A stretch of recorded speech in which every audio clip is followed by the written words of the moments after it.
વસો સંઘર્ષ સમિતિ દ્વારા 2 દિવસીય સનાતન મેળાનું આયોજન થયું, જેના સમાપન દિને મહામંડલેશ્વર પૂજ્ય શ્રી અખિલેશ્વર દાસજી મહારાજની મુખ્ય ઉપસ્થિતિ અને શુભાશીષ રહ્યા.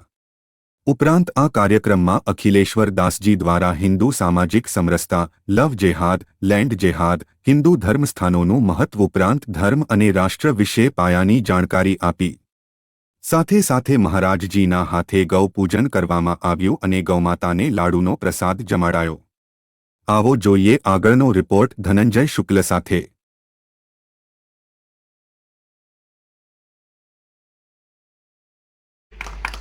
ડોક્ટર જયદીપ કાકાને પ્રાર્થના કે સનાતની મેળાની અંદર જ્યારે યુવાનો હનુમાન ચાલીસાના પાઠની સંકલ્પ લઈને જે સાધનાના પથે ચાલેલા છે. ભગવાન રામજીની વાત કરીએ તો અત્યારે ભગવાન રામના જન્મસ્થાન ઉપર ભવ્ય મંદિરનું નિર્માણ થઈ ગયું. ભવ્ય મંદિરનું નિર્માણ થયું. ઘણી વખત એવી તકલીફ આવે. હમણાં એક કાર્યક્રમમાં ગયો હતો. એ કાર્યક્રમમાં ઘણા બધા યુવાનો આવેલા, રાજકીય આગેવાનો પણ આવેલા, રજૂઆત કરવા આવેલા, થોડી વાત કરવા આવેલા, પોતાની આપવીતી કરવા આવેલા, ક્યાંક ને ક્યાંક કોઈના અન્યાય થયો છે એની વાત કરવા આવેલા. પછી બધી વાત સાંભળી મેં. કોકે બાંગ્લાદેશની વાત કાઢી.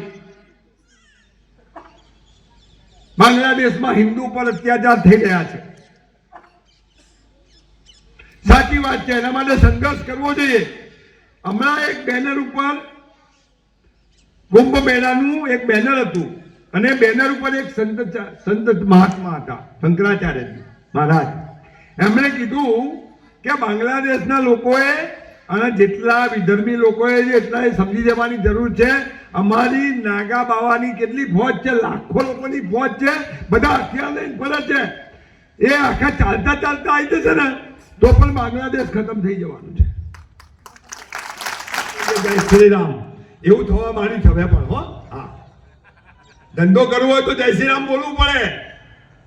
એટલે આપણે આ જ કામ કરવાનું, સૌથી અગત્યનું કામ. કોઈ શસ્ત્રની જરૂર નથી. મહાત્મા ગાંધીજીએ કીધું તો અહિંસા, પણ અહિંસાથી આઝાદી મળી નથી. એ તો સરદાર વલ્લભભાઈ પટેલનો સંકલ્પ હતો, જેના કારણે આઝાદી મળી છે આપણને. ભગતસિંહ હતા, સુખદેવ હતા, વીર સાવરકર હતા. આ બધાના પ્રયત્નથી આઝાદી મળી છે. બકરીના દૂધ પીવાથી આઝાદી મળતી નથી. સમજી ગયા? અત્યારે આપણને તકલીફ કેમ પડે છે? भारत माता की, गौ माता की, सनातन धर्म की, श्री राम जन्मभूमि की, श्री कृष्ण जन्मभूमि की, काशी विश्वनाथ भगवान की. ओम नमः पार्वती पते हर हर महादेव. આંદોલનના વિજય કરવા માટે માનનીય અશોક સિંઘલજી આખા દેશમાં જિલ્લાએ જિલ્લાએ એક સાધનાનો બહુ મોટું તપસ્યા કરાઈ બધા યુવાનો જોડે, માતા બહેનો જોડે. સંતો છો, આપનો આદર્શ કોણ છે?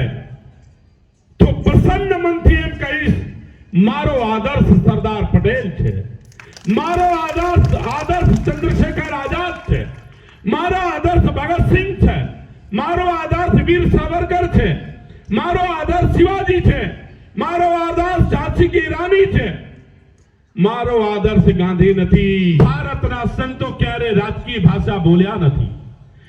ભારતના સંતો રામ જન્મભૂમિની ભાષા બોલે છે. ભારતના સંતો કૃષ્ણ જન્મભૂમિની ભાષા બોલે છે. ભારતના સંતો કાશી વિશ્વનાથની ભાષા બોલે છે.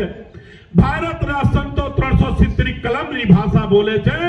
મને ગૌરવ છે આ દેશના સિંહાસન પર બેઠેલા, દેશના પનોતા પુત્ર ગુજરાતનો છોકરો જો આજે દિલ્હીમાં ના હોત તો આજે રામ મંદિર પર રામલલા નહીં હોત.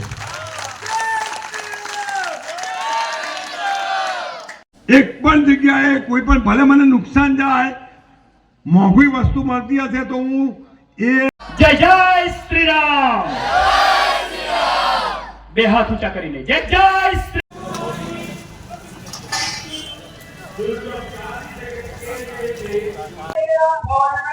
વસોમાં હિન્દુ સંઘર્ષ સમિતિ છેલ્લા 3 વર્ષથી હનુમાન ચાલીસાનો પાઠ કરે છે, જે બધાને દેખાઈ રહ્યો છે. સંઘર્ષ સમિતિ હિન્દુઓ માટે દરેક મુદ્દે લડી રહી છે. લવ જેહાદથી લઈને લેન્ડ જેહાદ સુધી તમામ વિષય માટે લડી રહી છે અને હનુમાન ચાલીસાના આધારે એમનું વિજય થશે.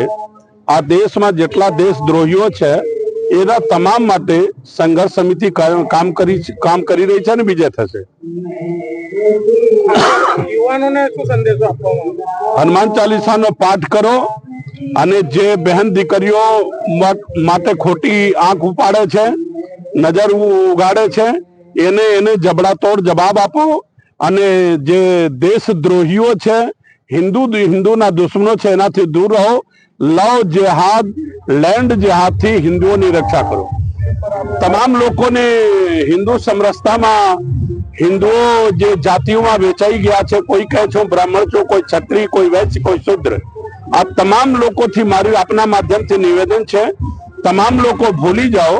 ન તો હું બ્રાહ્મણ છું, ન તો હું ક્ષત્રિય, ન તો વૈશ્ય, ન તો શૂદ્ર. અમે માત્ર હિન્દુ છીએ અને હિન્દુસ્તાન માટે છીએ.